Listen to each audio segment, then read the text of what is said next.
Okay, folks, so today we're going to go over the multiple choice section for the June 2019 Regents exam in global history and geography. All right, so let's take a look at questions 1 and 2 here based on a source about Louis XIV and the cities Edo and Paris, urban life, and the state in the early modern era from Cornell University Press, 1994. Okay, so I'm not going to read this source. I would encourage you guys to do this. We're just going to talk about what the answers are and why, okay?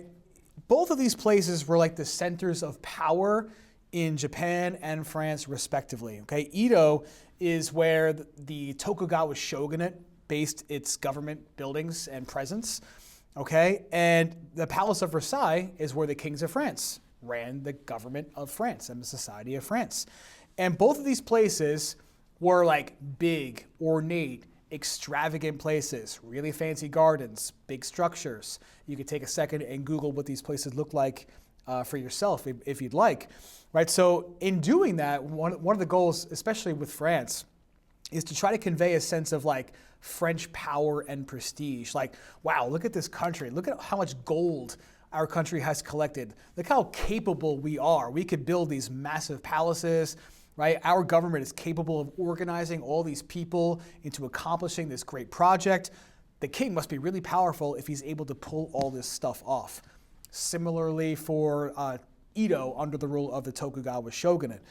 And both of these places and both of these time periods were also interested in centralizing authority in their territories. So what that means is basically trying to take away local decision making and have all power rest with one government for the entire region. So this was a concern, like decentralized government was a concern in like medieval times, right? Kings were not powerful enough to have control over everybody, so they had to allow rich landowners to have a certain degree of autonomy off in the countryside, right? So they would build castles, they would have their own private armies of knights, or in the case of Japan, samurai soldiers. Okay, so in these time periods, under, in Versailles and at Edo, the government leaders, whether it's Louis XIV or Tokugawa, would try to control the nobility. So maybe that's getting rid of the castles, outlawing private armies, okay, not allowing the nobles to live so far away. Okay, this source also talks about something called the alternate attendance system. Like in France, the nobility would have to live in the Palace of Versailles. And in Japan, the daimyo, which were the local lords there, had to live close by to the shogun inside the capital city of Edo. Today, Edo is called Tokyo. So based on the passage, if you had read this, you would see that the beginning of this source talks all about how big and fancy and extravagant these palaces were, right? And how they became symbols of power and wealth. Okay, this is one of those questions where it's literally found inside the source. You could find examples of both of those places showing off how wealthy they are inside the passage here. Okay, so number 1 is going to be choice 1. Number 2 is one of those weird questions where I am being asked to prove one of these things to be true using the source. Okay, which claim can be best supported by this passage? Our answer is 3 here. Rulers controlled their nobles by influencing where they lived. It's in the source, okay? How in Tokugawa, Japan, you had to live in Edo. In Versailles, the nobles had to live inside the palace with the king, right? In an attempt to control them. So if it's reflected in the source, which it is, I can use it to prove choice 3 to be our answer, all right? So number 3, these can be kind of tricky. So we have 2 excerpts here, one from the Declaration of the Rights of Man and of the Citizen, 1789, Declaration of the Rights of Women and Female Citizen, 1791, okay? And that's written by Olympe de Gouges, who was an Enlightenment thinker during the French Revolution, who basically said all those great Enlightenment ideas that you guys are all talking about, like the guys mean like John Locke, Montesquieu, Voltaire, they should also apply to women, okay? So the question at the bottom here is asking which political philosophy is best supported by both documents. All these documents are doing is outlining the idea that people are born with inalienable rights, right? We are born with the right to life, liberty, and property, right? They both reflect the influence of the Enlightenment, okay? And they're being written during the French Revolution, right? Because it's kind of like the stated goals of the French Revolution. Right? People believe that their rights were not being protected by their absolute monarchies. So maybe we should create a new government that does protect those natural rights, right? That's like the fundamental principle of somebody like John Locke. So the first question here, which political philosophy is best supported, is going to be choice one. This is often a concept that's hard for my students to understand. Think of the idea of a social contract in this context is that the people come together and agree to form a government that protects freedoms, but also limits some freedoms when necessary. Well, when is it necessary? It might be necessary if a person's freedom might hurt someone else's liberty and freedoms. Like, I have the right to free speech, but if my freedom of speech is going to hurt somebody, I can't say what I want to say, right? So we as a society have created those kind of parameters on when freedoms are acceptable and when we have to curb them a little bit. How is this in the source? It's right here in number 4 here, right? Talking about that people have the right to freedom and there are no limits to that as long as other people can enjoy the same rights, right? Meaning that what I do is not going to hurt somebody else's rights and freedoms. Okay, so that is being reflected here, the social contract idea, right? Also the idea that the law comes from the general will of the people, right? We all come together and agree on what the laws are going to be, is also part of the social contract idea. All right, so for number 3, our answer is going to be choice 1. Very easy for number 4, which event most directly influenced the writing of both documents? It's the French Revolution, right? They were both written during that time period, right? These people are stating their ideas about what their new government should be doing, okay? And again, the only difference is that Olympe de Gouges is trying to extend those rights and freedoms to not just men, but to women. The Iranian Revolution would not be a time period where things like this would occur because the Iranian Revolution is about Islamic fundamentalism and bringing about theocracy and no democracy, so we can't pick that one. Cuban Revolution is all about Fidel Castro and a communist revolution, right? Typically, we associate communism with the repression of natural rights, so we get rid of that. Russian Revolution, like the Cuban Revolution, is a communist uprising, right? Where no more democracy, no more expression of the general will of the people. So the only one that makes sense is the French Revolution, right? There could be other possible things as well. It could have been the Enlightenment. That could have been your answer, or the American Revolution, but those aren't here, so we'll put the French Revolution as our answer. Let's move over to number 5. Okay, so we've got here, looks like a person who's not too happy holding a child, and we've got Ireland and we've got 1847, right? Since I know this stuff, right, I'm already kind of thinking in terms of the Irish potato famine, right, because she looks unhappy, and it's Ireland, and this is the time period where that took place. Okay, I'm not going to read the entire thing, but there are definitely some key words you might want to at least, have stick out for yourself, right? So the horrors of poverty comes to mind here. The words famished and poor, right? If you're famished, you're starving, right? And the potato famine, when the potatoes went bad in Ireland due to the fungus spreading throughout the potato crop, and the fact that due to some maybe sketchy British imperialism policies, the Irish were reliant on the potato. So people were poor, people were famished, they're suffering, it's Ireland, it's the potato famine. And this person is writing about this event for some kind of purpose, right? We always have a purpose when we're doing writing. And it's not to highlight the benefits of a free market. That is not something that's being talked about here. So if it's not being talked about, we can't claim it. To record the negative effects of child labor, well, children are suffering in this source, but it's not because of working conditions, it's because of food shortages. Boom, cross it out. To minimize the impacts of agricultural innovations, no one in the source is saying, agriculture is good, but, we're not innovating all that much. We still have a lot of problems, right? That whole thing is not being shown here. That answer choice makes no sense. But to inspire social and political reform, yeah, that could be our answer, right? Typically, people report in the news on topics to make people aware of these problems, and if people are aware of problems, we can fix problems, okay? So awareness is the first step, and reform comes afterwards, right? Making some changes. So this is about the Irish potato famine. This person wants to fix those problems. The conditions described in the passage directly resulted in what? It resulted in millions of Irish people emigrating, that means leaving, to go to the US. Okay? So some Irish people stayed behind, but many, and like other groups in history, right, almost like they become refugees. We need to go somewhere where we will be accepted and where we can get a fresh start, right? So the United States may be seen as a place where social mobility could happen. Maybe you get a job in a factory.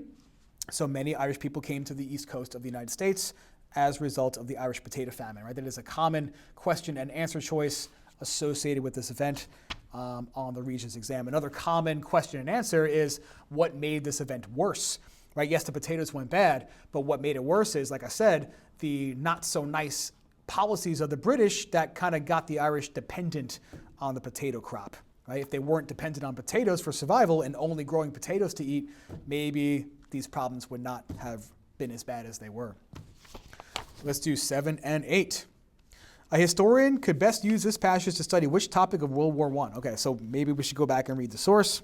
All right, we've got a book called Over the Top, 1917, which is, when World War I was still going on. World War I, if you don't know, was 1914 to 1918. And the Treaty of Versailles, which kind of resolved World War I, I guess you could say, was 1919. Over the top is a concept or a phrase that referred to soldiers leaping over trench walls and charging across no man's land to try to attack soldiers in an opposing trench. All right, so this guy in this particular book, he probably served in the army, would be my assumption. And he's talking about a lot of the new technologies and the dangers of those new technologies in the war. He's talking about gas attacks, right? Gas or smoke helmets, probably another way of saying gas masks. No man's land was like the area in between the trenches where you were probably going to get killed. Bayonets was like the knife that got attached to the gun. Not a new war technology, but one that's certainly destructive. Artillery or giant cannons, right? That can cause a lot of damage to the opposing trench. We've got machine guns, right? So a lot of new war technologies in World War I. You also get tanks really for the first time. Submarines get more powerful. Gas attacks, like we said, airplanes become a feature of war technology back then. So a historian, someone who studies the past, could best use this passage to study which topic of World War I. The source does not tell me what started the war, so I can't choose number one. It's not talking about civilians being affected. It's talking about the soldiers doing the fighting, so I can't pick choice 2. The source does not talk about propaganda that supported the war effort, right? Maybe portraying the Germans in a certain way would have encouraged you to support, the U.S. efforts. But none of that stuff is being talked about here. It's only talking about suffering because of the technologies, right? The equipment utilized by the soldiers. That's what the source is about. Which claim could be best supported by this passage? Okay, warfare had a limited impact on the environment. Well, I don't know. I see gas traveling. I see probably artillery destroying landscapes, trenches destroying landscapes, bullets were destroying walls. Sounds to me like the environment is being messed with. Okay, so I'm not going to pick choice 2. Countries engaged in war were punished for their actions. It's not in the source. If it's not in the source, I cannot use the source to prove choice 3. Illness and disease took many lives. Well, many lives were taken, but according to this source, it's not from this, it's from the technology. So again, I cannot use this to prove this to be true. The only one that makes sense is choice 1. New technology made war more destructive. It's talking about all the bad things that happened as a result of the new technology, right? All the death and destruction. All right, let's keep going. We are up to 9 and 10. I remember when this Regents exam came out, which is the first one in this current format, with like an enduring issues essay.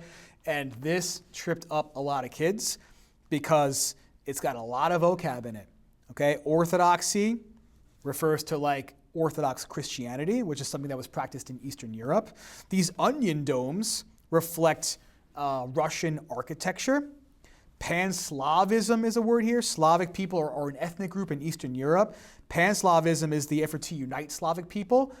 The context of this statement could be like how Russia supported the efforts of other Slavic groups like the Serbians in like World War I. Autocracy is ruled by one. Another way of saying absolutism. Okay, so what we have here is like a palace, it looks like, right? We've got onion domes. How do I know it's a palace? Because it's labeled autocracy, where the absolute monarch probably lives. And I see this down here. The Romanovs maintain the old regime. So I'm going to infer that it's the palace also because the Romanovs are the ruling family. And regime means usually a tyrannical kind of government. So the palace is behind this wall here. And if you can't tell, these are cannons. So kind of defending the palace. And these are the tools that they're using to defend. Secret police, censorship, arbitrary imprisonment, meaning they're going to throw people in jail without reason. Okay? Liberal and democratic ideas are not going to be permitted. The wall is going to block them off. Okay? Nationalistic propaganda forbidden. Right? Nationalism has always been a problem in Russian territory because Russia is so big. There are many different groups living within it that have a lot of pride in their countries and want to break free and do their own thing. So we're going to not allow any propaganda, pro-nationalistic propaganda in here because that's going to weaken the power of the Russian government, right? So a lot of stuff going on here, right? The word Tsar, TSAR is the same as CZAR, right? That's the Russian word for emperor, derives from the Roman word Caesar. Okay, so a lot of stuff happening. Which point of view is expressed in this illustration? The Russian Orthodox Church caused the fall of the dynasty.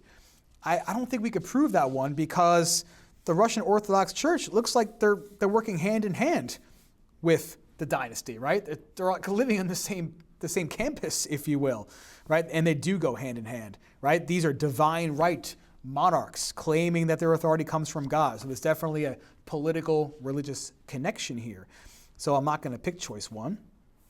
The government encouraged a diversity of opinions.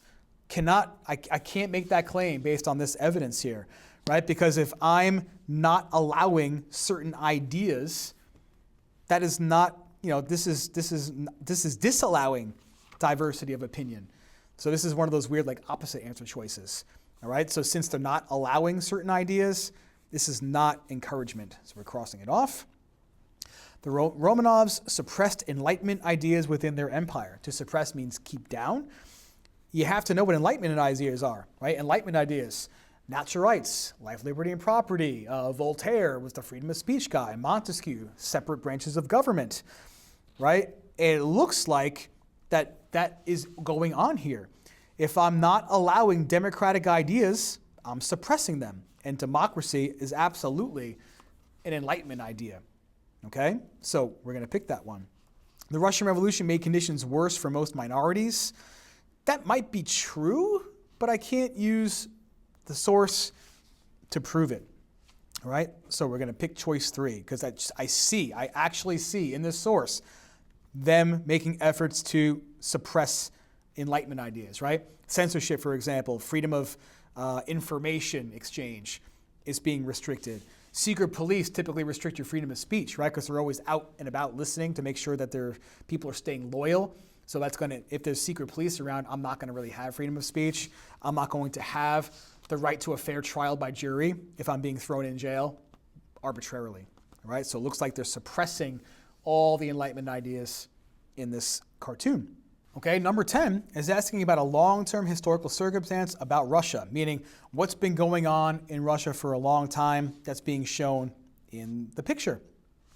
The appeal of Marxism to the Russian nobles. I don't see it in the picture, right? I don't see anywhere that the Russian nobles, who would be on the top here, are embracing Marxism as an appealing idea. Okay, plus it just doesn't make any sense. Why would the autocracy embrace Marxism, which would be a threat to their power, right? Because Marxism encourages the poor to rise up against governments and the capitalist business owners. So cross off choice number one. Choice three, a rejection of the Pan-Slavism movement. Well, can't claim that because Pan-Slavism is written on the palace.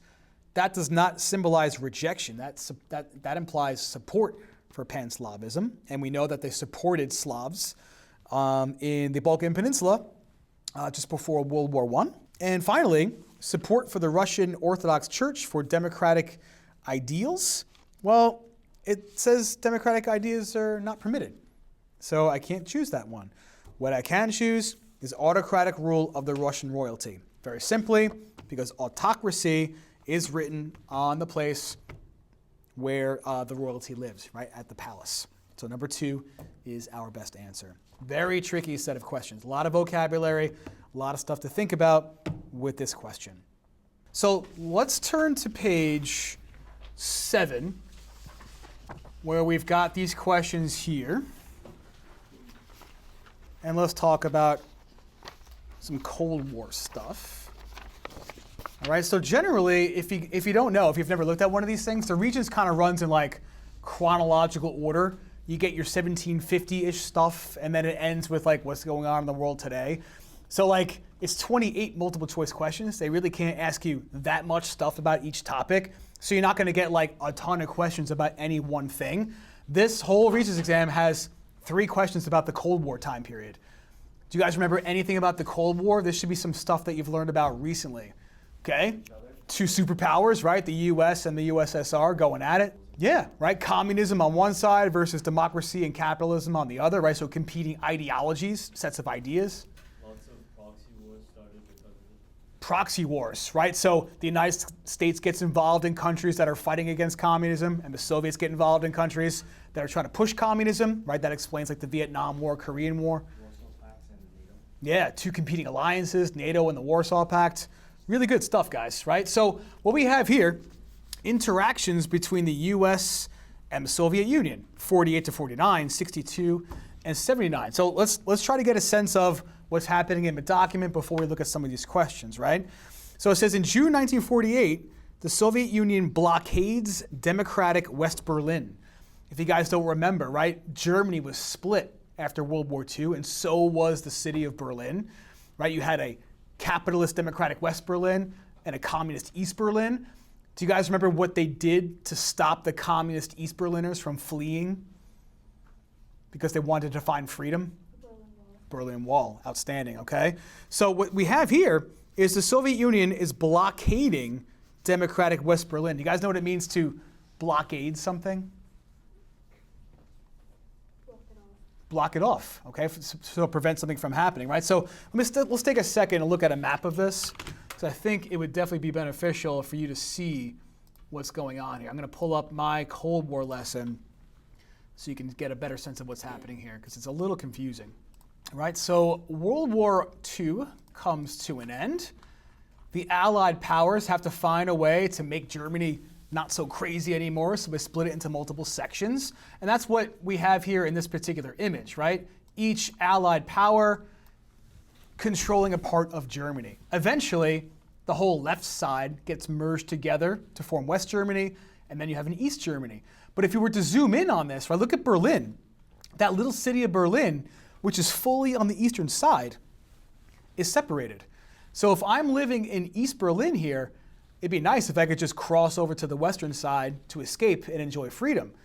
That was bad publicity for the Soviet Union, though, right? We're supposed to like promote communism, not allow things to be out there that make communism look bad.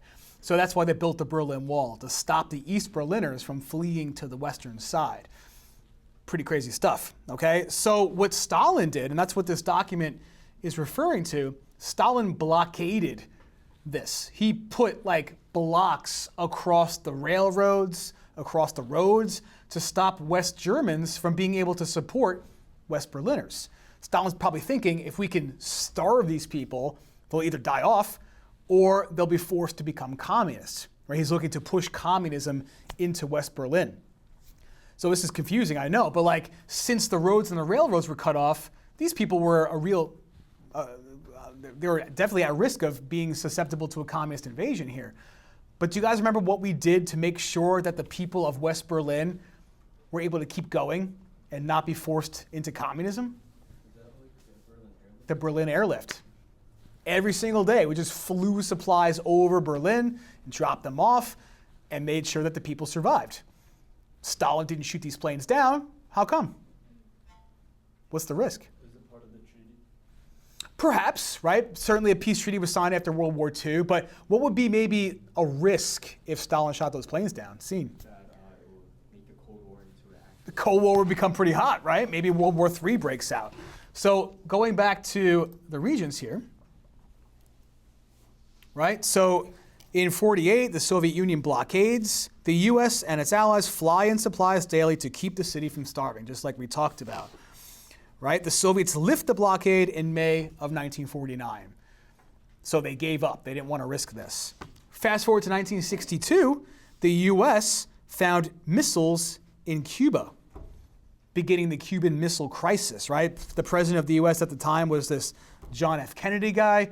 This really freaked us out because Cuba is 90 miles off the coast of Florida. So if they had nuclear missiles there, perhaps a lot of Eastern American cities would be at a risk of a nuclear attack, right? So trying to push communist influence into Cuba is making us a little bit nervous. And then in 1979, Soviets invaded Afghanistan. Which region of the world is Afghanistan in? Yeah, the Middle East, okay? So this was an example of, again, the Soviet Union in the Cold War looking to push communism and spread it. They were trying to spread it in Afghanistan. And maybe someone could tell me, like, what's the US policy with all this, right? They're trying to spread communism. What are we trying to do with communism? Contain it, right? Stop the spread of communism. So for a long time, a war existed, one of those proxy wars, like you said, right? Between communism and non-communism, the United States supporting non-communist troops against communism. Eventually, this 10-year war comes to an end and the Soviet Union withdrew. They failed to achieve their goal of spreading communism in Afghanistan. Okay, this is also one of the reasons why the Soviet Union falls apart, because for 10 years they did this and it kind of killed their economy a little bit. So let's look at the question here, right? Which foreign policy action best explains the US response to Cold War situations? Let's go through every single answer choice here, right? Repeated reliance on appeasement. This is not the answer choice, but I think it's a worthwhile thing going through these things and making sure we understand why and also the vocabulary. Do you guys remember what it means to appease somebody? Yes. Give in to demands. To give in, right? To give in to the demands of an aggressive person. Do we remember the event in history or the time period where the Europeans, mostly the British and the French, were giving in to bullies to try to avoid conflict? Before World War II with Hitler. That's outstanding. Before World War II with Hitler. Okay, so in this case, for a lot of reasons, this is wrong, right? Appeasement goes with World War II, not the Cold War. And we don't see examples of appeasement here, right? Appeasement is kind of giving in. We're not seeing the US give in to the Soviet Union, right? We're supporting Islamic fighters in that region. If we were just going to give in to the Soviet Union, we wouldn't do that. So this kind of disproves choice number one here. We're not going to choose appeasement. Okay? Look at choice two here. Consistent attempts to bring about détente. That should have been a key word from your Cold War studies. Does anyone remember what détente means? Yeah, it's like a time period of easing tensions. Okay, it's a French word for easing tensions. If we're seeing the Cuban Missile Crisis happen, war between communists and non-communists, and blockades, is that a period of calmness and ease of tension? No. So we're going to cross off number two. So now we're down to 3 and 4. A continuing pursuit of non-alignment, another big Cold War term. Do we remember what non-alignment means in this unit? Exactly. Okay, so if you guys don't know this, maybe write this one down. It could be a word that your teacher did not really have time to go over. Non-alignment means not taking a side with US or USSR. And it was mostly a policy pursued by nations that were newly independent. Can you guys think of any countries that were born right after World War II? Saeed? India, Pakistan, Israel, right? These are countries that are like not in any kind of shape to go out and start fighting a war, right? They're still trying to get their acts together. So India specifically kind of leads this movement. Like people said, we shouldn't pursue any one side. We shouldn't join NATO or the Warsaw Pact because we cannot get caught up in a conflict. We have to look out for ourselves. Right? This is a fancy way of basically saying, right, neutrality. That's a U, believe it or not. Forgive my terrible handwriting. Neutrality. Non-alignment, neutrality kind of mean the same thing. If the US is getting involved in a war in Afghanistan, is that an example of neutrality? Not so much. Okay, so we're going to cross that one off. So our answer choice here is a long-term commitment to containment. Remind me again, what does containment mean in this context? To like stop or prevent. Exactly, stop or prevent, right? In each one of these cases, the US is looking to stop the spread of communism, right? In the first panel here, we're trying to stop the spread of communism into West Berlin. Here, we're trying to stop the spread of communism in Cuba, right, by getting those missiles out of there. And we're trying to stop the spread of communism in Afghanistan in the third column, the third box. Does that make any sense, hopefully, a little bit? Cool. So, number 12. Which claim best supports the pattern of interaction between the US and the USSR between 48 and 79? Okay, number 1 is the correct answer here, but we're going to talk about the other answer choices. Look at number 2 here, right? Disagreements between the US and the Soviet Union were quickly resolved without using the military. Can that be correct? No, right? We can prove that with this panel here, right? We're using the military and we're not seeing resolution, we're seeing conflict. We cross that off. Leaders of other countries encouraged conflict between the superpowers. I'm not seeing anybody from outside the Cold War countries saying, hey, why don't you guys go fight each other, right? I'm not seeing encouragement of conflict, so I can't pick that one. Is there conflict? Sure, but somebody from outside is not saying go at each other. Peace and stability were created around the world. I'm not seeing that in this source. I'm seeing 10 years of warfare. So what we have here is conflict occurred when one side tried to expand its sphere of influence into another country or region. Okay, sphere of influence means I have some power over another part of the world. It's kind of like another way of saying like imperialism, if that makes sense. All right, number 13. Which document would best provide information about the impact these events had on regions other than the US and the Soviet Union? Right, so this is one of those questions that's like testing your ability to understand like the social sciences. If I was like a historian and I was looking to find information about the Cold War and its effects on places outside of the superpowers, what should I look at? Choice A says a Russian textbook published in 2015. Would this be the source to go to? Why not, Al? Would be biased.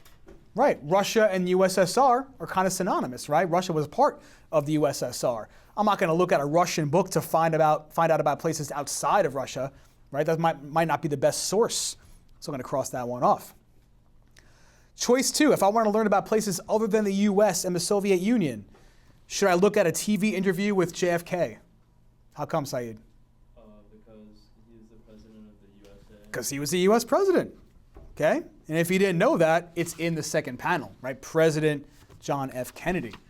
So that's in the US, it's not outside the US. Memoirs of people living in East Germany, Cuba, and Afghanistan. Are those places outside the superpowers? You betcha. But let's take a look at choice 4 anyway. Line graph of the Soviet Union's gross domestic product between those years. No, it's the Soviet Union. It's not going to teach me anything about outside the Soviet Union. So choice 3 is our best answer. And if you don't know what gross domestic product is, that could be a stat you want to at least have in the back of your mind. A country's gross domestic product is a way we measure its economy. When countries have growing gross domestic products, it means we're producing more stuff. So if they ever ask you, hey, what can we learn about GDP or gross domestic product? It's going to help you determine how good the country's economy is doing. Good, guys. Excellent. Gandhi. Let's do a Gandhi brainstorm. What do we know about Gandhi? Concepts, places, anything. Rob, what do you remember about Gandhi? He did like a salt march. He did. Salt March. Something to know about, and we'll talk more about it in a second. What else do we know about Gandhi? Sir? His protest were nonviolent. Nonviolent protest. Who is he protesting against? Saeed? The British. Good call. When we say nonviolent protest, what does that mean? What do you do if you're protesting nonviolently? Give me a strategy you might use. Rob, do you remember what they did in India nonviolently to protest the British? They did the salt march. You're right, 100%. They did that. They made their own clothing. Okay, yes. made own clothing, right? Encouraged the Indian people to do that. Because if they didn't do that, they'd be buying clothing from British factories, right? And they don't want to support the British, right? They want to give the British a reason to leave, right? The British were there in the first place because they saw India as a new market for their goods. So if they're not making sales in India, maybe they'll just pick up and leave. That was the theory. What is a word we use when we refuse to buy something from somebody because of maybe a political reason? Al? Boycotts. Good call. Excellent.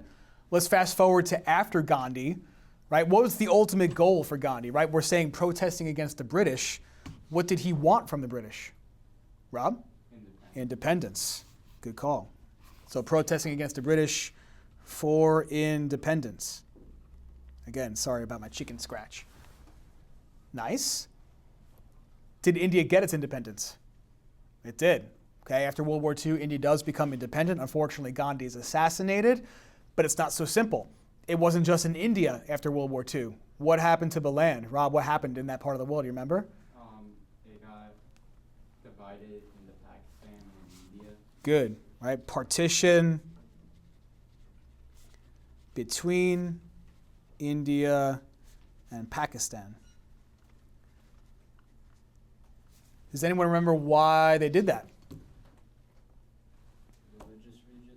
Religious reasons, okay? Neither the Hindus or the Muslims were comfortable in this scenario where the British weren't around anymore. If you were a Muslim living in India, you were fearful that a democratic India with a Hindu majority might pass laws that were anti-Muslim. So the Muslims were like, this is something we can't really live with. Let's create our own country where we're the majority group.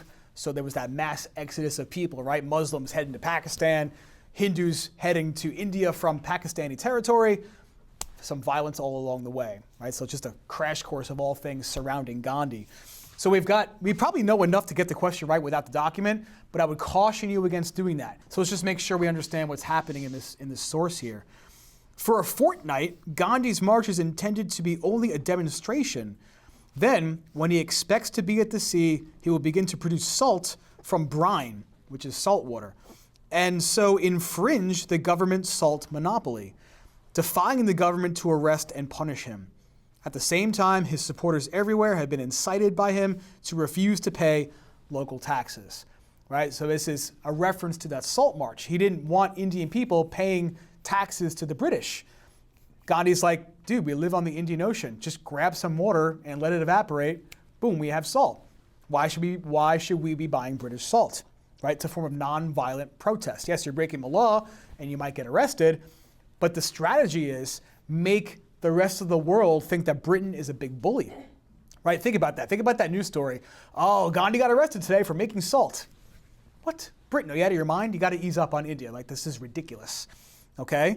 So which answer choice best corresponds with the actions taken by Gandhi here? Yes, civil disobedience. How'd you know that was it, Rob? Because we didn't use that word. What does civil disobedience mean? Like peaceful. Exactly. It's another way of saying peaceful protest. Very good. For the sake of review, do we remember what censorship means? Al? When the government monitors what information you have access to. Yeah, right. Government monitors and restricts your access to certain information, right? Maybe they don't want to let certain information out that makes them look bad.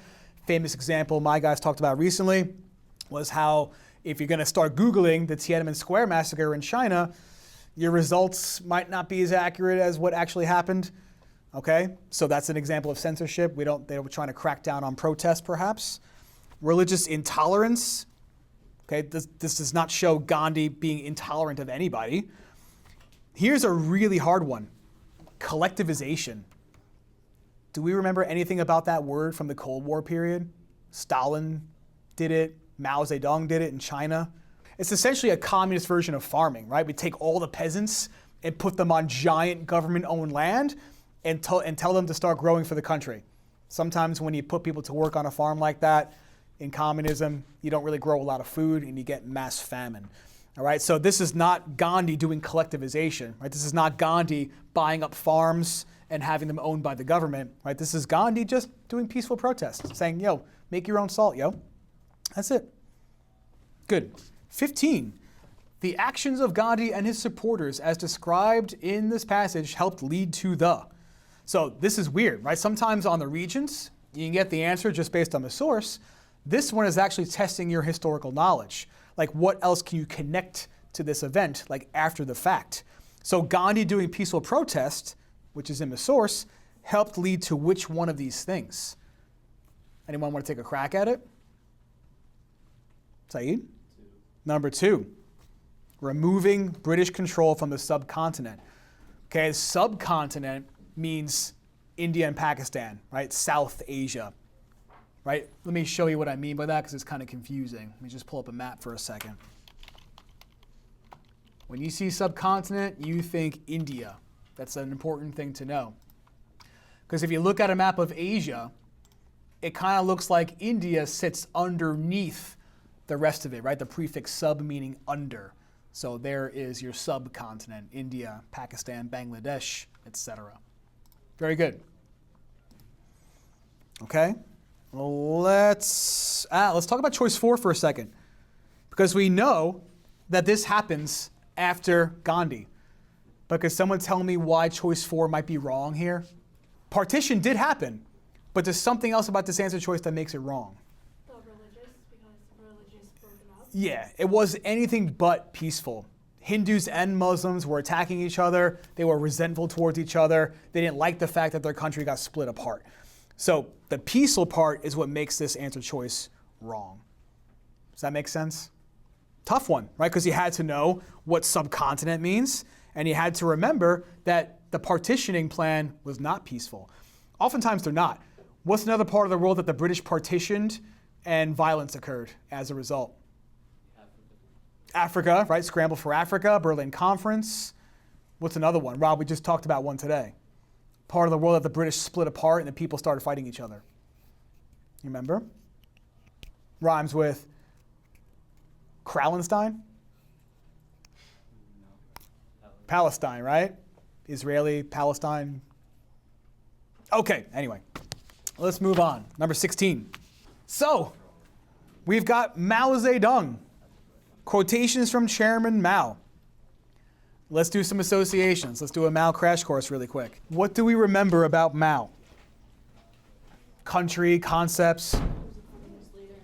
Communist leader in China. Very good. What else do we know?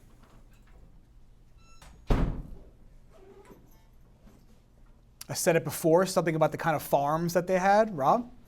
Collective farms. Very nice.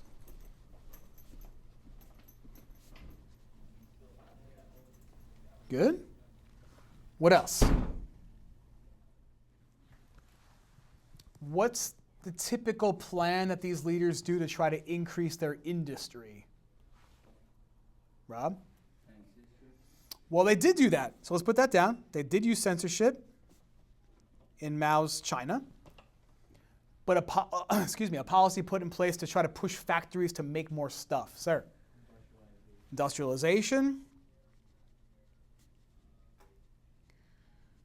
And what they did was they had set goals for every certain amount of years. Like, oh, in these blank amount of years, we're going to make this much, and then we're going to make this much, and then this much.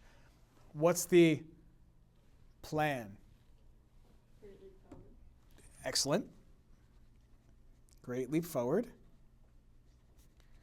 And in the Great Leap Forward, to try to push industrialization and more food, they used year plans. 5-year plans, right?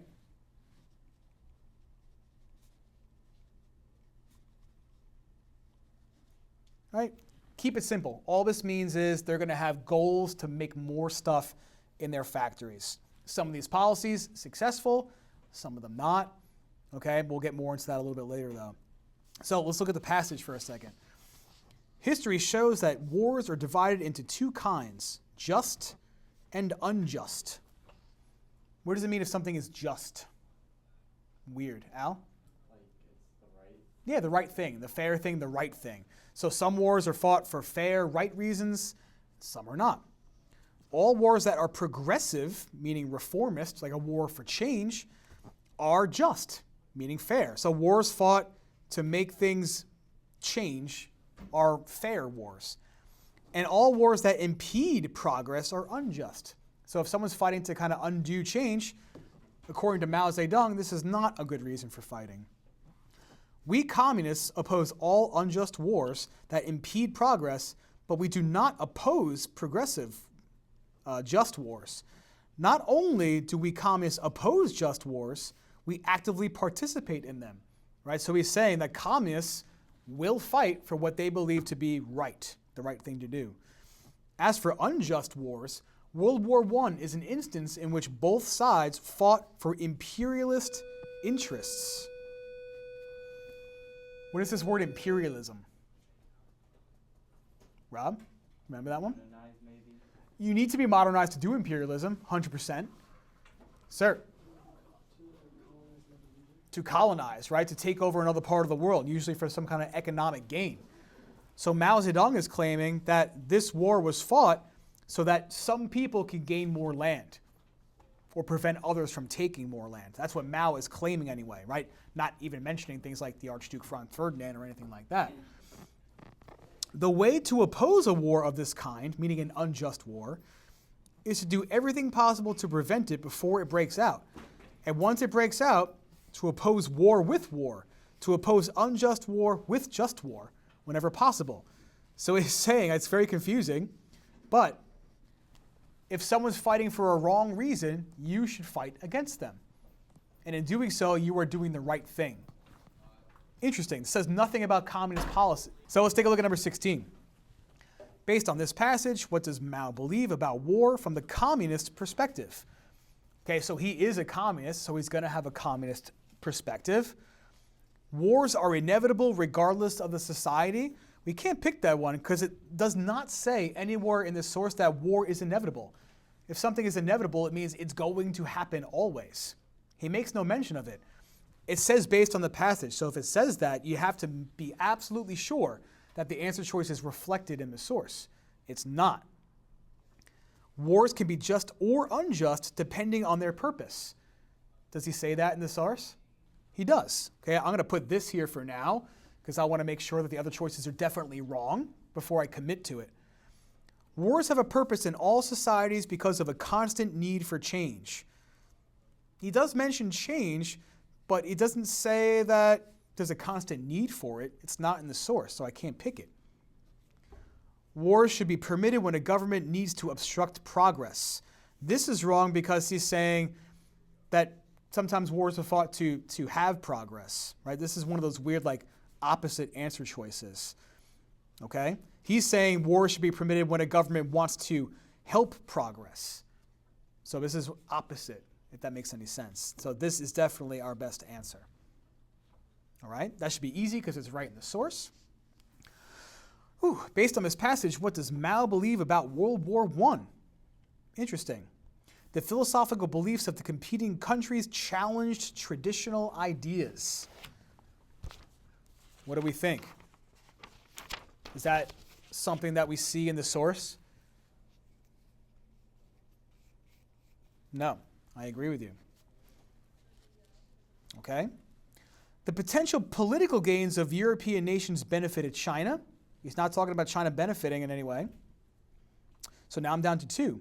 The countries in the war were involved for their individual economic benefits. Could that be supported by the source? I agree. It can. How so? Looking to gain land, right? He literally says World War I was fought for imperialist interests. Imperialism is I'm colonizing land to make money, right? I'm going to get their natural resources and I'm going to make all the people buy my stuff. Okay, it is asking specifically about World War I here, right? That is an economic benefit. So again, this is tough because you have to associate in your head the whole purpose behind imperialism. If you know that, if you remember why imperialism happens, you would have gotten the economic benefit portion here. This test is in a lot of ways, guys, like your knowledge of the vocab, right, of Global 10. Nice. The possible military losses made it too risky for the Communist Party to intervene. No, he does say that they're going to intervene if the war is fought for just reasons. So we have to cross that one out. Good. Let's keep the fun rolling. Does anyone have any questions about anything so far? Want to ask me anything that's a follow-up to what we've done so far? It's totally fine.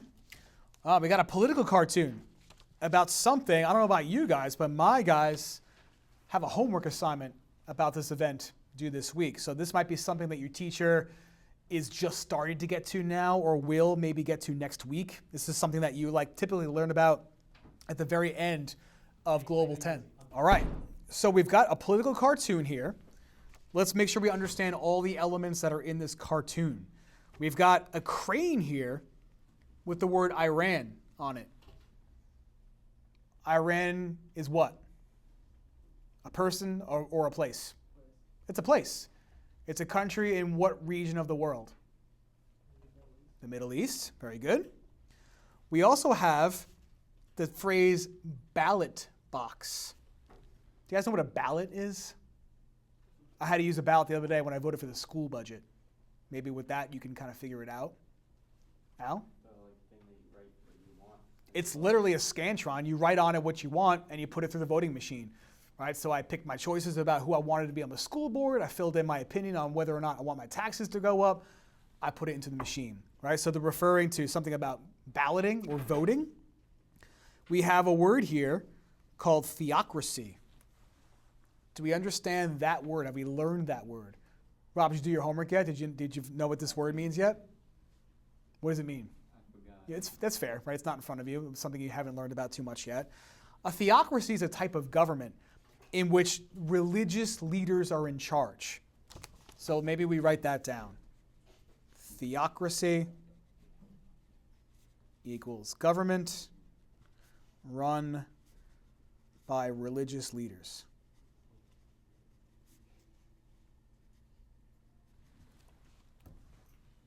Okay. And it looks like this is like being dropped on top of another word here. Democracy. What is the word democracy? Yes, people can participate in the government, right? Let's make sure we write that down. Democracy. People have a say in their government.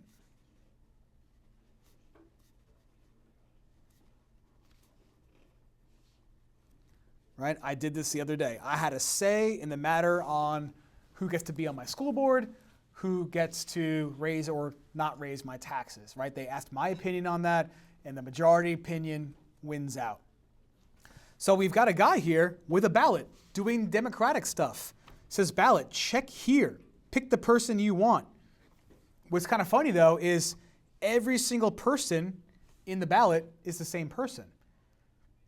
So this is kind of telling us something about the nature of their supposed democracy. If all your votes are for like the same person, is it really democratic? Not so much, right? And if you don't know, you might very soon.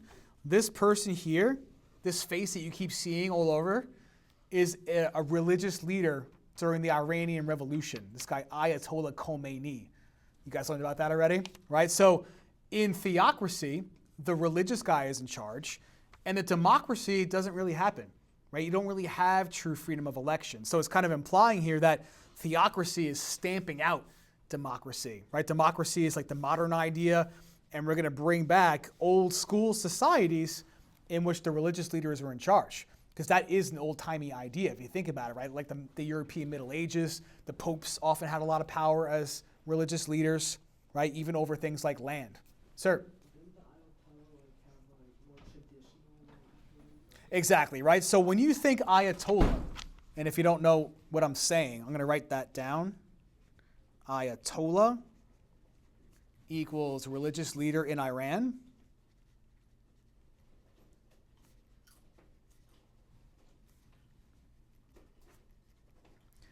This is a person who typically practices something called Islamic fundamentalism, which is like basically saying like a strict interpretation of the religion. It's very old school, conservative, patriarchal kind of thing, right? So maybe if it's conservative, patriarchal in the Islamic world, it's women need to have their faces covered out in public, right? It's a male-dominated society. Maybe the laws and principles are based on religion, above all else. So if the first question here is actually very, very easy if you know something about this time period. Which leader's political legacy most directly influenced the situation shown in the cartoon? Meaning which person brought theocracy to a country that used to be perhaps democratic? Ayatollah Khomeini is your guy. It couldn't hurt to know the other guys. Okay, Slobodan Milosevic is a guy, maybe you learned about a place called Yugoslavia earlier this year. Yugoslavia was a country in Europe, and this guy is responsible for some ethnic cleansing that happened in that part of the world, where basically Serbians are like not getting along with other groups. We'll talk more about that in a separate question another time, but he's not associated with Iran. Augusto Pinochet is a person who's associated with rule in Chile. My guys will be talking about him next week. Do you guys know what continent Chile is in?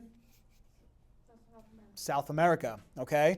And he was the guy in charge in that country from like the years 1974 to 1990. And he was very, very anti-communist. So typically the United States really liked his rule because he tried to clamp down on communism. So if he's a Chilean leader, he's not the Ayatollah, so we can't pick that one. He's not Iranian. And then we should definitely, I can guarantee you, because he comes up pretty much in every single Regents, that you will see this guy in a question on your test specifically. Do you remember the country that we most closely associate with Kemal Ataturk? Does that sound familiar to anybody? Turkey, right. He's the guy that brought modernization to Turkey, right? Which was once a land that was part of the Ottoman Empire, but that was crumbling. So the Turks are like, these particular Turks were like, we got to find a way to modernize and save what's left of our society before it gets conquered by somebody else. So he brings a lot of modern ideas and industrialization to Turkey. Since he's not Iranian, he's not a theocratic leader, we can't pick it, right? The only one is the Ayatollah. That one's easy. This one is super hard, I think. So let's take a look at all the answer choices and make sure we understand what they're saying. Iran continues to build its modern infrastructure. Good keyword to know. What's an example of a country's infrastructure? Do we know that word? So let's make sure we understand infrastructure. Let's write that word down. Infrastructure. Maybe if I tell you an example, you'll be able to get it. During the New Deal, FDR tried to increase the amount of infrastructure built in America. So if you know FDR New Deal and what they wanted to build, do you guys remember what they built during the New Deal? I know it's probably 8th grade, it's a long time ago, but public works projects, right? So roads, bridges, railroads, stuff like that. In the modern day, it would be like airports, cell phone service, stuff like that, right? Things that connect people together. So if we know the definition of that, we should be able to figure out that this is not being shown there. Is this guy building a road or an airport or a bridge? No. So we're going to cross it out. All right? Choice 2, Iran is experiencing tensions between tradition and modernity. Modernity is modernness. Is that reflected in this cartoon at all? I'm seeing mixed opinions because I get why. This is the answer, and we'll go over why a little bit later. Let's go to number 3, though. Extensive ballot choices have weakened democracy in Iran. Do we see an extensive amount of choice in this cartoon? No, certainly not, right? Because the same guy's face is every option in that democracy. That does not sound like extensive choice. So we're crossing off choice 3. Theocracy is the best form of government for Iran to adopt. Most kids pick this one if they got it wrong, but it's not correct. Why is this not correct, you think? It's an opinion, right? And I think the cartoonist is trying to convey a sense that this is not a good thing for Iran, right? He's not saying, oh, theocracy is the best. It's kind of looking kind of evilish a little bit, right? But so our best answer here is tradition versus modernity. The tradition is theocracy. The modern idea is democracy, right? So it looks like one is kind of attacking the other. Wasn't there like a difference in like opinions between You too, bud. and Exactly, right? So if we did more of the backstory for this time period, this all happens in 1979. A revolution happens in Iran against a person named Shah Reza Pahlavi, who was a guy who was very supportive of the United States, was a big trading partner with the United States. Women got a lot of freedom under his rule, but for some reasons, he wasn't really nice to everybody. There was a lot of poverty in Iran. People got arrested without cause sometimes. So there was a revolution against this guy, and they decided to bring back a lot of traditional ideas to that country. They're kind of thinking to themselves, well, when was Iran like the most powerful place on the earth, or like at least a more powerful place where foreign countries did not have influence? It was when Iran was actually part of larger empires in history, governed by Islamic principles. So this is kind of like saying, let's throw it back to the old days when the country was stronger. And if we could become stronger, no one's going to mess with us anymore. The US won't mess with us as they were doing in the years before the revolution. Confusing, right? That's a really hard one. Let's go to number 20.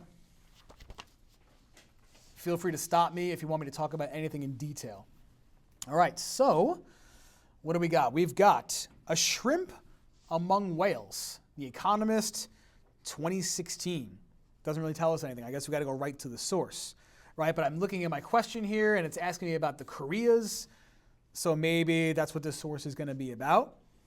All right, before we do the source, why don't we do some basics about Korea? Could somebody tell me anything that they know about Korea from this school year? What do we remember about Korea? Al? It's like divided into two. Okay, so Korean peninsula divided in half. What are the two halves? Communism and democracy. Which side is which? North is communist, south is democracy. Perfect. North Korea is communist. South is democratic and capitalist.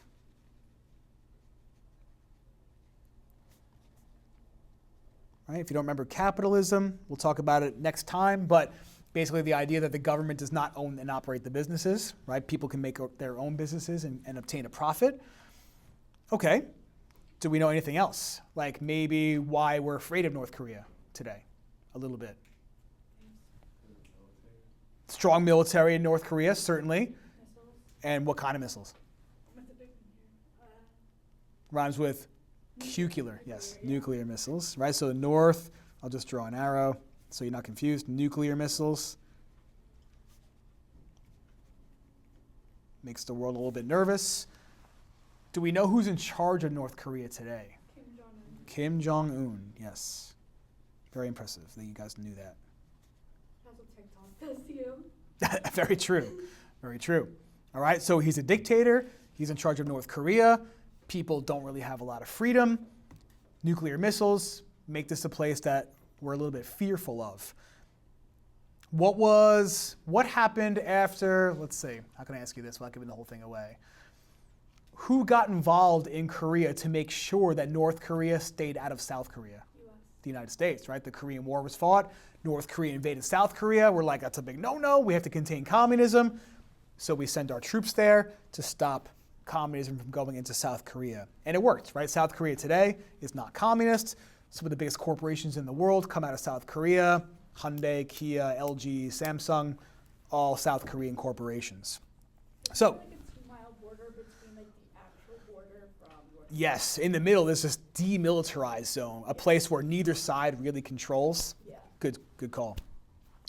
All right, so in recent months, something has changed. Kim Jong-il, whose regime, that means government, was responsible for the first test and who died in 2011, had only a rudimentary nuclear device, useful mainly for blackmail, like to just make like empty threats.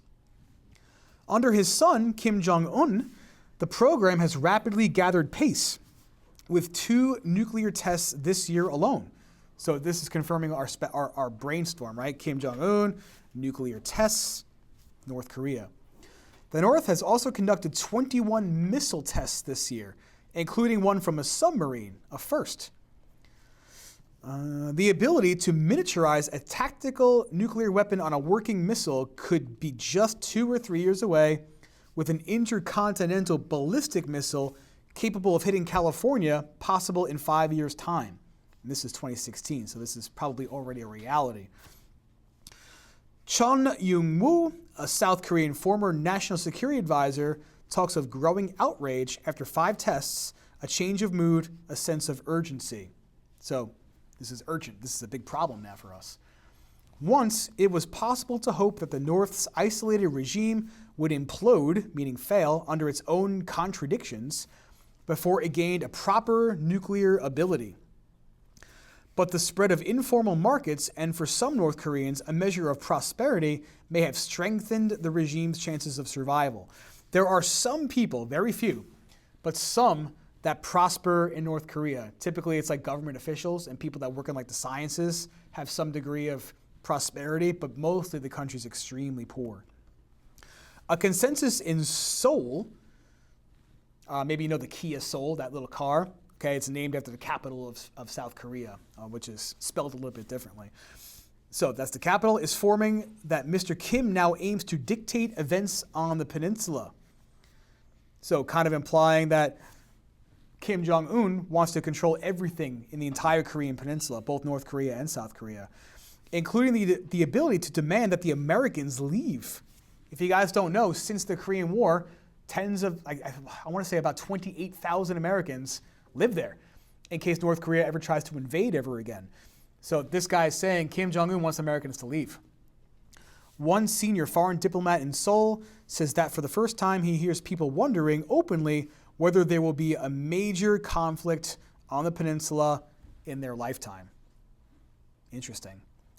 So the tensions between North Korea and South Korea described in this passage began over. So this is a situation in which you're being asked to describe like what happens before the document. So what happened that led to all the tension in the source? What do you guys think for number 20? Number 1. Boundaries drawn during the Cold War, right? The boundary, North Korea versus South Korea, right? That caused some problems because that caused some sides, most notably the North side, to try to reunite all of Korea. Cool. We can't choose ethnic conflict in this case. I know conflict might be something you want to put because it does show conflict in the source, but ethnic conflict means conflict between 2 different cultures. Koreans, whether they live in North Korea or South Korea, are kind of similar. They speak the same language, have the same basic beliefs, so I can't say that there was conflict between different cultures there. All right? Nothing in the source, like there's nothing to do with fishing that causes nuclear tension. That has nothing to do with any of this stuff. China's purchase of submarine technology from North Korea, that's just ridiculous, right? If anything, it would be North Koreans buying things from China, right? North Korea is known for kind of being behind the times a little bit. So Cold War boundary divisions is what's causing the tension in the source. Based on this passage, in which way is the situation in the Korean Peninsula comparable to the history of South Asia since World War II?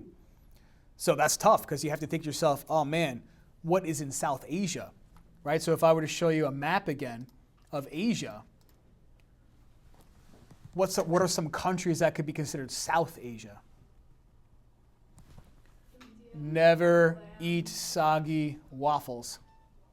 India, Thailand, Philippines, Pakistan. Okay, right, so good call. I would say India, Pakistan, Nepal, Bangladesh, Bhutan, all this green stuff would be South Asia. This is East Asia, so this is Southeast Asia, okay, in between South and East, right? So what it's asking you now is how is what's happening in the source similar to what happened in this part of the world since World War II? Any ideas? For number 21.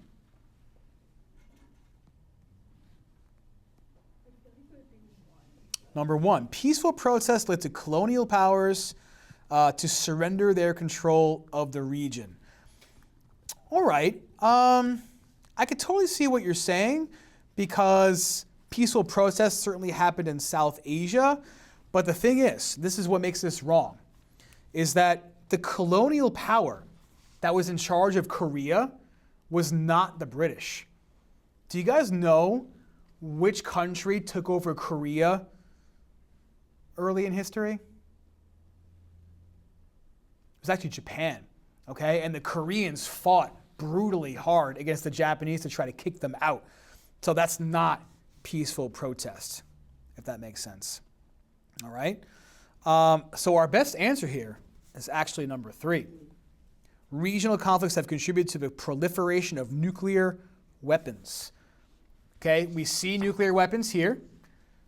And if you guys don't know, nuclear weapons are also possessed by India and Pakistan. It's one of the reasons why those two countries make us a little bit nervous, because they often fight with each other, and they're right next to each other, and they both have nuclear weapons. Okay? Do you guys know what this word proliferation just means? To spread, right? So nuclear technology starts with the United States, then it spreads to the Soviet Union, and then it spreads to other places, including India and Pakistan. Maybe we write that down, okay? If you don't know, this word means spread. Again, forgive my chicken scratch handwriting. All right, let's keep the fun rolling. 22, which claim is best supported in this passage? Right? When you guys get a question like this, you're basically asked, what of these can I prove to be true using the document? An arms race will help diffuse tensions on the Korean peninsula. Tell me what this expression arms race means. Rob, remember arms race? Kinda, not really. It's fair, no worries. That's why we're here. Like The building up of weapons. What does it mean to diffuse tensions? To lower them. Does this source reflect the idea of lowering tensions? No, right? It's saying tensions are going way up.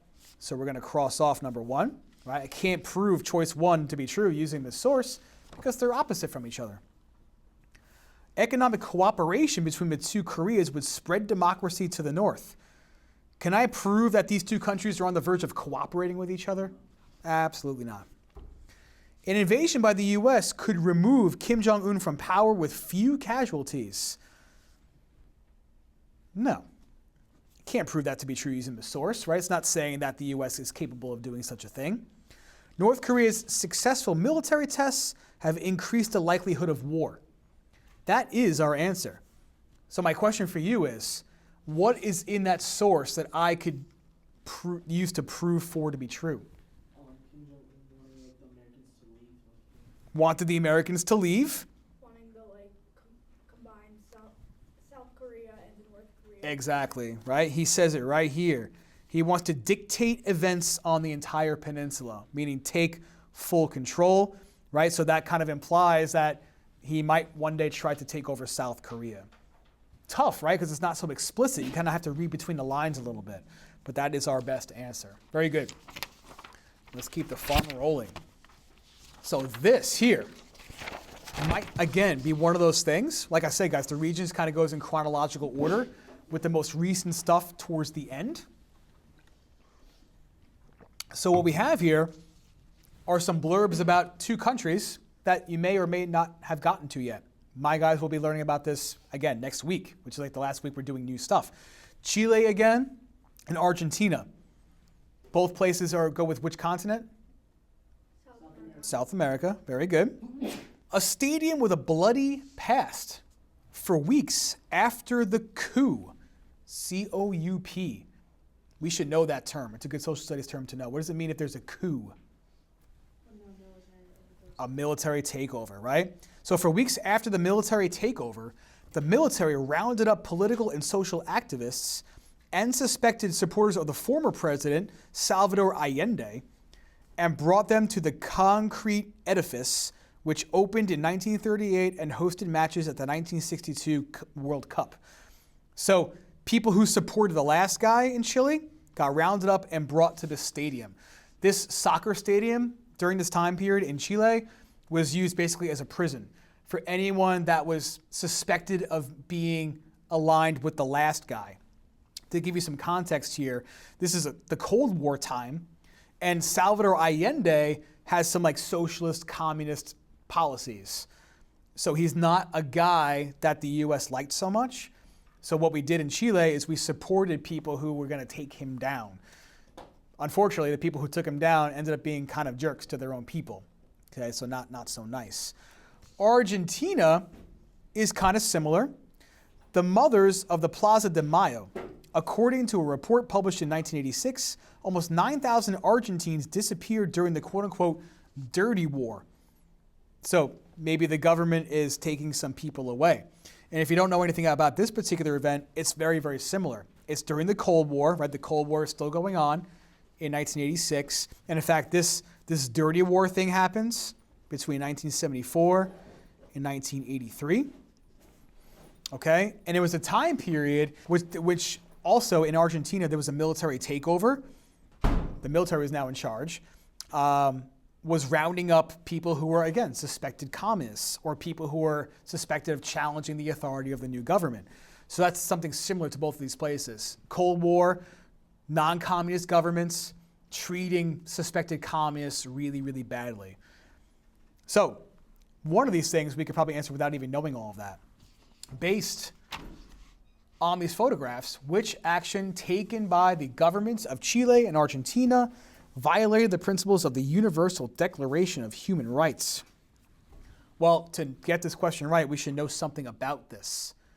Let's start with the basics. If I say human rights, what kinds of concepts go with the idea of human rights? To believe what you want and have your own opinions. Okay, so maybe freedom of speech for all people is part of human rights, perhaps. Depends on the country, but certainly that's a human right that we appreciate here.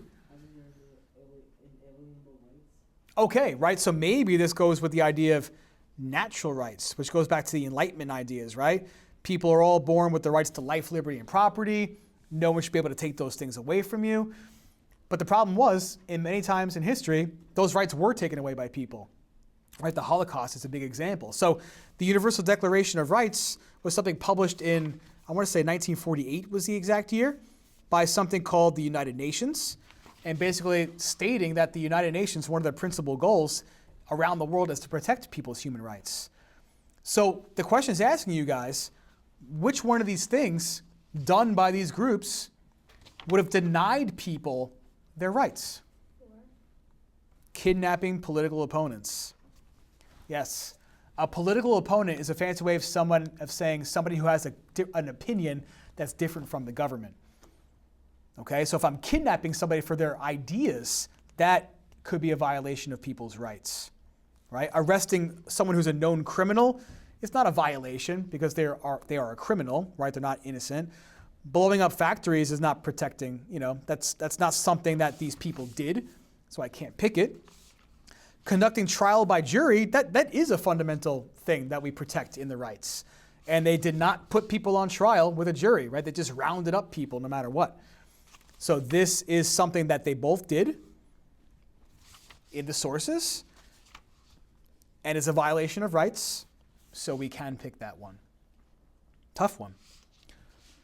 In which way are the situations shown in these photographs similar? Military regimes, okay, in both these places. Again, it does mention the military on the left. You just had to know that the military was in charge of Argentina and it was rounding up suspected communists. Overthrew democratically elected leaders in both countries. That's really hard. You had to know a little bit of the history of these places and these wars, which again, if your teacher did not get to it, hopefully they will next week. Okay, maybe before our review sessions are over, we'll go over this stuff one more time. The UN sent peacekeeping forces that provided aid in both countries. It's not something that happened. Marxist parties removed the military leaders holding power in both countries. Not so much, okay, because the military leaders are the ones in power. They're not being removed here. Marxism is another way of saying communism. And remember, they're anti-communist. They're not Marxists that are doing this. Foreign armies led invasions in both countries. It's not what happened. Okay, it's very simply, these are two countries in which the military took over, rounded up potential communists, denied them their freedoms. Okay, not a great time, for sure. All right. Easy ones. My guys had these questions on a test. Rob has seen this cartoon before, right? I think I got it wrong. You got this one wrong? It's all right. Now you won't get it wrong ever again. So we see a name right here. What's the name? Can you see it? Can you read it? Putin. If you didn't know, that's kind of what he looks like. If I see Putin, I think which country? Russia, right? We know what they're doing right now. They've been taking over land. They're trying to take over Ukraine, right? They've had these ambitions of expanding their territory. Who's this guy? How do you know? How do you know it's Stalin? Mustache. The mustache, right? And he's holding two things. Do you guys see what he's holding? An axe and a hook. Yeah, this is a hammer, and this is something called a sickle. And a sickle is something you use to cut down wheat.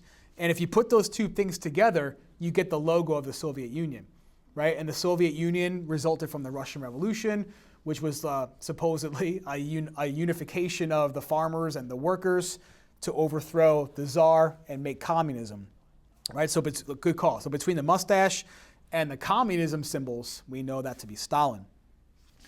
Putin sincerely believes that the end of the Cold War was a source of humiliation and misery for Russia, and that the duty of any Russian leader is to erase that humiliation and restore Russia to some of the superpower glory of the Soviet Union. I don't want to assume anything. What does it mean if somebody's humiliated?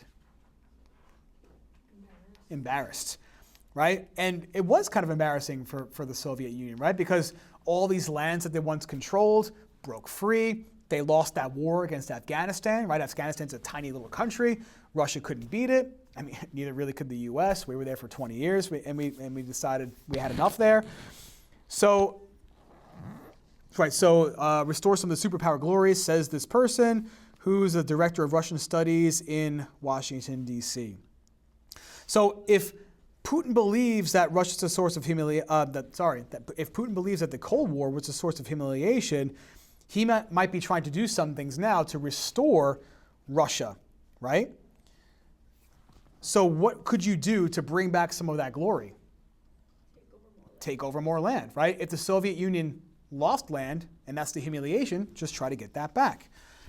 So the cartoonist is comparing Putin here to this guy. We can get that right if we just knew what he looked like, right? It looks like, Stalin is like the person powering the Putin robot, if you will. Okay, these are actually like Russian dolls. They have $1 inside of another dollar inside of another dollar. It's kind of a Russian thing. So inside of Putin is the soul of Stalin, I guess you could say here. Let's talk about these other people. They're all Russian, okay? Tsar Nicholas was the guy in charge of Russia before the Soviet Union. He was the last Tsar. Gorbachev is the guy responsible for contributing basically to the fall of the Soviet Union. Do you guys remember, for the sake of review, anything about Mikhail Gorbachev? He's an important guy to know. Like some of his policies. Didn't he stay communist, but he gave people back more of their rights and more? He did, right? So Didn't he get free market? very good, Rob, yes. Glasnost equals people had more freedom, mostly in terms of being able to speak out against injustice and what they believed to be wrong about their society. Gorbachev kind of figured if we can openly discuss the problems in our country, we can kind of fix them, right? And he also had this, perestroika. And as Rob said, this is an example of him trying to bring in some free market capitalism. So I'll just put some capitalism. You can now open up a business in the Soviet Union to make a profit, figuring that this would allow more Russian workers to get jobs. At the very end of the Cold War, under perestroika, McDonald's was opened in Moscow. There was Moscow and Moscow. Get it? Cool. So Putin is not comparing himself to Gorbachev because Gorbachev's policies, in effect, would contribute to the end of the Soviet Union, right? So why would he want to be, compared to a person who was associated with failure, right? He wants to restore. Gorbachev didn't restore, he helped collapse. Boris Yeltsin is a guy who existed after the USSR. He's like the first president of just regular old Russia. Stalin is a person who absolutely did some things to make Russia a superpower, including taking over land and increasing industrialization, 5-year plans, stuff like that. Here's the hard one. Which earlier historical development best reflects Putin's strategy for rebuilding Russia's prestige in the world? So what has Putin done? Or rather, it's kind of asking what was done in the past that sounds a lot like what Putin is doing now. Right, so which one? 4. Installation of communist regimes throughout Europe is correct. Okay, back in the day, if you guys remember, Stalin was obsessed with creating satellite states. Do you guys remember what those were? They like bordered Russia, so that way if anyone wanted to get in, they have to like go through other states. Exactly, right? He forced some of those Eastern European countries to be communist, so that there was like an area of protection between himself and Western Europe. So that's the historical development. What is similar that Putin is doing now? Like literally right this second. Taking over Ukraine. Trying to take over Ukraine, right? And put Russian influence in Eastern Europe yet again. Okay, very good, excellent. So that's very much a current events question right there. All right, we got a few minutes. Let's bang out these last two here. Oh man, the genius of apartheid. We got South Africa happening here, and that is an important key word. Do we remember anything about apartheid? Maybe what it means, where it was practiced, who fought against it. Rob? Isn't apartheid segregation? Very good. Segregation of races.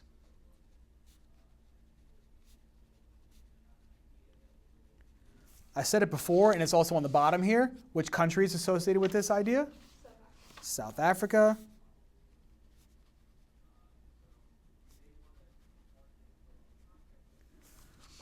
Who is like, I kind of compare him to like the Gandhi of this country, right? So who's the person who led a lot of the nonviolent protest against this in South Africa? Nelson Mandela, very nice.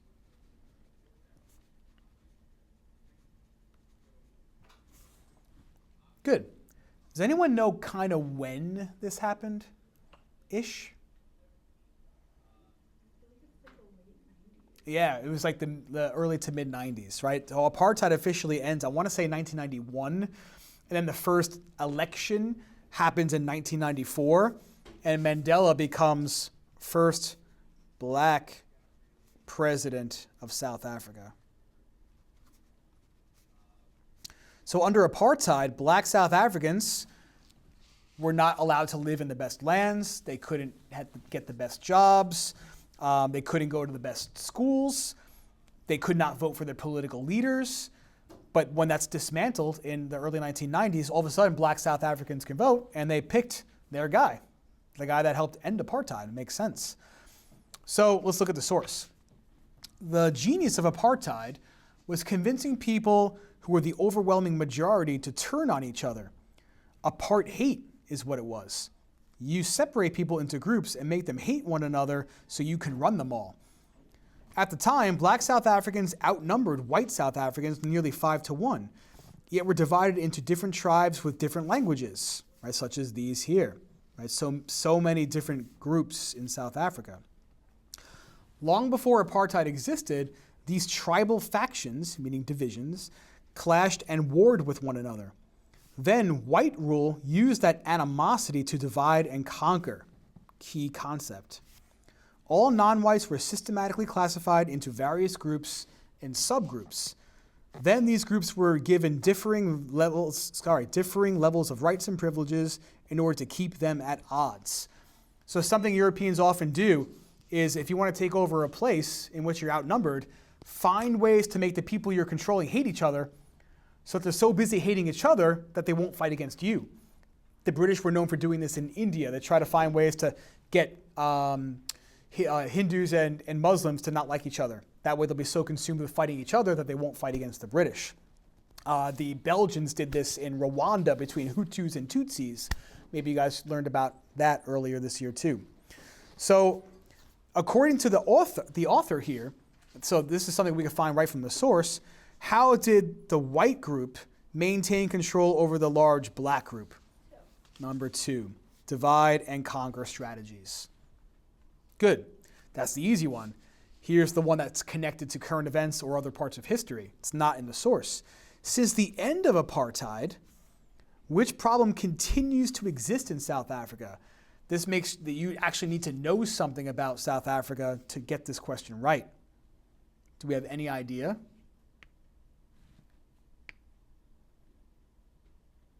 My guys did a homework on this a long time ago, and this was part of the homework, but it was a long time ago. Rob, you want to try? Is it boy? Yes, it is. You cannot get rid of segregation very quickly, and you can't erase inequality very, very quickly. It takes time.